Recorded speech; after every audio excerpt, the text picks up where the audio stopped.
For 30 years, Johnny Carson was America's bedtime companion, the warm Midwestern smile who made late-night television feel like a conversation with an old friend. Millions of viewers believed they knew him, trusted him, invited him into their homes each evening without question. But behind that carefully crafted charm lived a man with an elephantine memory for slights, profound insecurities masked by professional perfection, and the power to destroy careers with nothing more than silence. Carson didn't need to raise his voice or make public scenes. He simply erased people from existence, and in an industry where his approval meant everything, that erasure carried consequences that lasted decades. What's most chilling about Carson's permanent banishments wasn't always the severity of the offense, but sometimes how trivial the transgression appeared to outsiders. While certain guests earned their exile through genuinely shocking behavior, others found themselves cast into the wilderness for mistakes so subtle they didn't realize what they'd done wrong until the invitations simply stopped coming. These weren't temporary cooling-off periods or professional disagreements that might heal with time. These were absolute, irrevocable judgments from a man who never forgot and rarely forgave. Joan Rivers learned this the hardest way possible. She wasn't just another comedian passing through Carson's guest chair. She was his hand-picked protégée, the first woman he trusted enough to make permanent guest host, a position that transformed her from struggling comic to industry powerhouse overnight. Carson didn't merely give Rivers stage time. He gave her his endorsement in an era when female comedians fought for basic respect, and that approval functioned like a coronation in the comedy world. Their relationship transcended professional boundaries and became genuine friendship. Carson advised her on material, shared private dinners, praised her publicly when women in comedy were routinely dismissed as novelties. For Rivers, he became the father figure she desperately needed in an industry that had given her nothing but closed doors until he opened one. She spoke often about how Carson was the first powerful man in television, who supported her based purely on talent, who asked for nothing inappropriate in return, who believed in her gifts when few others did. This made what happened in 1986 not just a professional betrayal, but a deeply personal wound that never fully healed for either of them. Fox approached Rivers with an offer she couldn't ignore. Her own late-night show airing opposite Carson for $10 million annually, making her the highest-paid person in late night. The money was extraordinary, but what really drove her decision was fear. NBC executives had made brutally clear that when Carson eventually retired, Rivers would never be considered as his replacement. She was approaching 50 in an industry that discarded aging women without hesitation.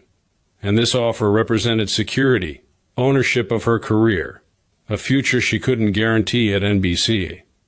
Rivers accepted but faced an impossible conversation. How do you tell the man who made your career, whom you genuinely love, that you're leaving to compete against him? She delayed, searching for perfect words that didn't exist. And in that hesitation, Fox leaked the news to Variety magazine. Carson learned about her defection not from Rivers herself, but from a headline. And for a man whose childhood was marked by emotional abandonment and withheld parental approval, this cut to his psychological core. Staff members remember Carson going pale when he saw the headline, saying only she didn't even call me, before walking silently into his office. That quiet hurt proved more disturbing than any explosion. His response was immediate and absolute. Rivers' name could never be mentioned on The Tonight Show again. All clips featuring her were removed from compilation episodes. Guest hosts received explicit instructions never to reference her. She ceased to exist in the show's history as if 300 appearances had never happened. Rivers tried desperately to apologize through letters, phone calls, elaborate gifts sent to his home. Everything came back marked return to sender. The calls went unreturned. She was screaming into a void that would never acknowledge her voice again. The ban extended beyond The Tonight Show through Carson's industry influence. Rivers became unwelcome throughout NBC and much of television. Former friends became unavailable. Invitations evaporated. Her Fox show failed within a year. Her husband and producer committed suicide, and her career entered a devastating freefall. She would later say that losing Carson's friendship hurt worse than losing the professional platform, that the personal loss haunted her until her death. The ban remained for 22 years after Carson's retirement and 9 years past his death, lifted only when Jimmy Fallon invited her back in 2014. By then she'd rebuilt her career through sheer determination, But in her final years, she still became emotional discussing Carson, telling interviewers the pain never went away. Wayne Newton's banishment came from a different kind of violation. Newton had endured years of Carson's monologue, jokes about his Las Vegas image, and suspiciously youthful appearance. Relatively mild material by tonight, show standards but deeply irritating to Newton, who'd carefully crafted his public persona. The breaking point arrived in 1980 when Carson incorporated jokes about Newton's sexuality, implications particularly damaging in an era when such insinuations could destroy an entertainer's career, especially one performing in conservative markets. Newton didn't call to complain or have his manager negotiate. He appeared in person at NBC's Burbank studios, bypassed security using his celebrity status, walked directly to Carson's office, and entered without knocking. Carson looked up from reviewing monologue cards, initially surprised but not alarmed until he realized this wasn't a social visit. Newton has confirmed the confrontation's essence in subsequent interviews, admitting he told Carson, "You can joke about my music and my hair, but make another joke about my sexuality, and I'll kick your ass." For Carson, who built his career on fearless comedy and never backing down from a joke, this physical threat crossed an unforgivable line. Carson stood slowly, using his height advantage over Newton, and without raising his voice said, "Get out of my office before I have you thrown out." The confrontation ended without violence, but its repercussions were permanent. Carson personally instructed his booking team that Newton would never be invited back, a ban lasting Carson's entire remaining tenure. Carson could handle criticism and angry phone calls, but physical intimidation transformed Newton from joke target to genuine threat with no path to redemption. The ban significantly impacted Newton's career trajectory. While he remained popular in Las Vegas, his national television exposure diminished dramatically.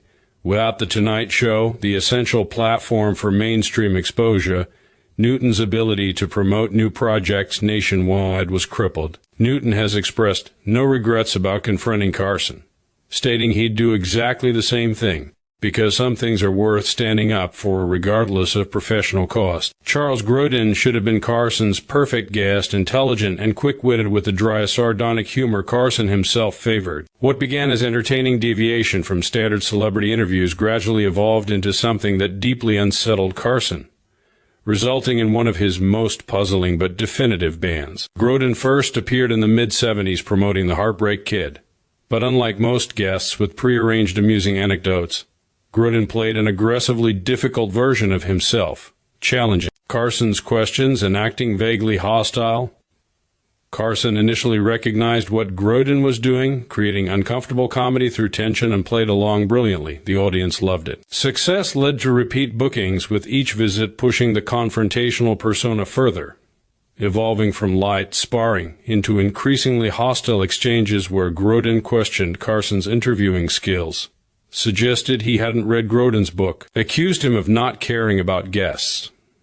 The problem was only Carson and producers knew for certain it was an act. To home audiences, it often looked like genuinely uncomfortable interviews with a difficult guest, the line between performance and reality dangerously blurred. The breaking point came during a 1990 appearance when Grodin's act struck too close to Carson's personal insecurities, mocking Carson's delivery and questioning whether he actually cared about guests or just went through motions for a paycheck. What made this particularly cutting was how it touched Carson's greatest vulnerability, his difficulty with emotional intimacy. Carson was sensitive to any suggestion his on-air warmth was entirely performative. Carson played along until the segment ended, but the moment they went to commercial, he turned to his producer and said, "We're done with that." Just 4 words everyone understood completely. Grodin was never explicitly told he was banned, simply never booked again. When his publicist would call, he was told politely the show was going in different directions or the schedule was full. Grodin later acknowledged the ban, admitting his confrontational persona went too far, saying he thought he was doing Andy Kaufman, but Johnny didn't find it funny. Shelley Wynter's banishment came from explosive volatility. The 2-time Oscar winner was brilliant but unpredictable, especially when drinking, which by the 70s was increasingly often. Carson had interviewed her multiple times with generally positive results. She was a natural storyteller with decades of Hollywood experiences, her larger-than-life personality typically making entertaining television. But behind-the-scenes staff worried about her increasingly erratic behavior, arriving for pre-interviews seeming fine, then showing up for taping in completely different states. The 1975 incident that earned permanent exile went catastrophically wrong almost from her stage entrance. Winter seemed disoriented, noticeably slurring words as she settled into the guest chair. Carson tried guiding her gently, but she kept interrupting, changing subjects mid-sentence, making disconnected comments. The breaking point came when Carson made an innocuous joke about her weight, a topic she'd addressed humorously in previous appearances. This time her reaction was dramatically different. She snapped, throwing her entire drink, whiskey and ice cubes, directly in Carson's face. The audience gasped. Carson, drenched and shocked, maintained enough composure to call for commercial break, but his famous self-control vanished the moment cameras stopped. He stood dripping wet and walked off set without a word, his expression absolutely murderous. Carson retreated to his dressing room, changed his suit, and returned to finish the show professionally while Winters was quickly escorted from the building. The ban was immediate and permanent. Carson felt an unspoken contract between host and guest existed, mutual respect and professional behavior that Winters violated in the most public and humiliating way possible. Winters later acknowledged the ban was probably fair given her behavior, admitting she was in a bad place, and Carson had every right never to want to see her again. Rich Little's mysterious disappearance proved one of the most puzzling bans. For over a decade, the impressionist appeared on The Tonight Show more than 30 times, he had uncanny vocal impressions making him a viewer favorite, and seemingly one of Carson's preferred performers. Then, mysteriously, Little simply vanished from the lineup without public falling out or on-air incident, creating one of the show's most confusing banishments. Unlike other explosive exiles, Little's career continued flourishing on other programs and in live performances, remaining a television fixture throughout the 80s, just never again on Carson's show. Little himself seemed confused by the sudden cold shoulder from a show that once welcomed him so frequently, saying he kept waiting for calls that never came. Eventually getting the message, though, Carson never told him directly what happened. According to those closest to the situation, the ban stemmed not from public incident, but from growing personal dislike Carson developed for Little behind the scenes. Carson found him increasingly annoying off-camera, particularly Little's habit of staying in character, doing constant impressions even when cameras weren't rolling. What audiences found entertaining for 10 minutes, Carson endured for hours during rehearsals and commercial breaks. This tendency to remain perpetually ungrated on Carson, who valued authenticity in personal interactions and grew tired of what he perceived as Little's need for constant attention and approval. The final straw appeared more substantive. Carson became convinced Little was recycling material, bringing back impressions and jokes already performed on previous appearances with minimal changes. Carson was obsessive about fresh material with almost photographic memory for comedy bits, instantly recognizing when someone repeated themselves.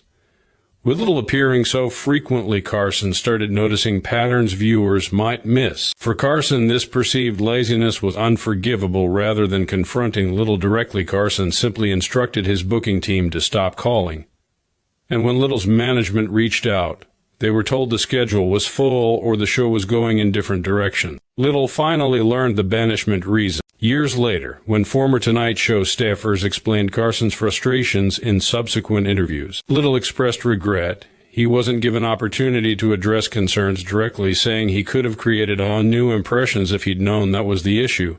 But in this business, doors just close without explanation. Truman Capote's ban revealed Carson's zero tolerance for on-air intoxication. The brilliant writer behind Breakfast at Tiffany's and In Cold Blood was a talk show favorite throughout the 60s and early 70s, but by his 1975 Tonight Show appearance, Capote was in devastating spiral of alcohol and drug addiction, affecting his public appearances. What should have been typical literary interview devolved into one of the most uncomfortable episodes in show history. Staff could tell something was wrong the moment he walked out, unsteady on his feet with slurred speech and unfocused eyes. Carson looked concerned before Capote reached the guest chair. As the interview began, Capote's condition became painfully obvious, struggling to complete sentences, losing his train of thought midward, making inappropriate comments about other celebrities that couldn't be aired. Carson tried every interviewing trick in his considerable arsenal, asking short, simple questions, guiding Capote toward pre-interview topics, even attempting to turn it into comedy bit, but nothing worked. The breaking point came when Capote began rambling story about Hollywood party that veered into explicit territory inappropriate for broadcast standards. Carson quickly interrupted and threw to commercial earlier than scheduled. During break, Carson confronted Capote directly about his condition, saying very quietly, "Truman, you're not well tonight. We're going to cut this short." When the show returned, Carson quickly wrapped the interview and thanked Capote for appearing, the scheduled 10-minute segment lasting barely 4 minutes. Carson was furious afterward, but not primarily at Capote, angry instead at handlers for allowing him to appear in that condition and at himself for not recognizing the problem before cameras started rolling. The ban was immediate and permanent, devastating for Capote's later career, since The Tonight Show was an essential promotional platform for authors with new work to discuss. The Smothers Brothers experienced different treatment, entering what staff called Carson Purgatory after a 1970 appearance that veered from entertainment into political territory. Tom Smothers began using his segment to deliver what amounted to anti-war speech, rather than engaging in light banter Carson expected. Carson completed the segment professionally, but was furious backstage, reportedly telling his producer, "Too much trouble for what we get." What followed was an explicit permanent ban, but mysterious cessation of invitations, a soft blacklisting where their name was never formally removed from guest lists, but whenever suggested, there was always some reason that particular week wasn't good. Eventually, their management got the message and stopped calling. This partial ban lasted years, with brothers making only rare, sporadic appearances compared to previous regular status. And according to Tommy Smothers, these infrequent bookings came with strict preconditions about avoiding political material, effectively censoring them. Morton Downey Jr. represented everything Carson was not: loud, confrontational, deliberately provocative, and explicitly political. Where Carson cultivated civility, Downey embraced conflict and chaos, embodying fundamentally opposite approaches to television hosting. Downey's 1988 appearance at the height of his notoriety was controversial from the beginning, with some staff arguing giving him platform legitimized broadcasting style beneath Tonight Show standards. From the moment Downey walked on stage, tension was palpable. Rather than taking his seat as protocol dictated, Downey played to the audience, encouraging applause, and moving around set as if it were his own show. Carson's expression was arctic, displaying micro-expressions the crew recognized as warning signs. As interview began, Downey immediately attempted seizing control, interrupting Carson's questions and addressing the audience directly rather than engaging with his host. The breaking point came when Downey began criticizing other talk show hosts by name, suggesting they lacked courage to engage with real issues the direct way he did. The implicit criticism of Carson unmistakable. Carson wrapped the segment earlier than scheduled, thanking Downey with polite but distant formality reserved for disappointing guests. While no formal ban was announced, Downey was never invited back, his name quietly removed from all potential future guest lists. Downey represented a direction in television Carson found fundamentally destructive: movement away from conversation toward confrontation, away from wit toward volume. And Carson's rejection was statement about the kind of television he believed in and standards he fought to maintain until his final broadcast.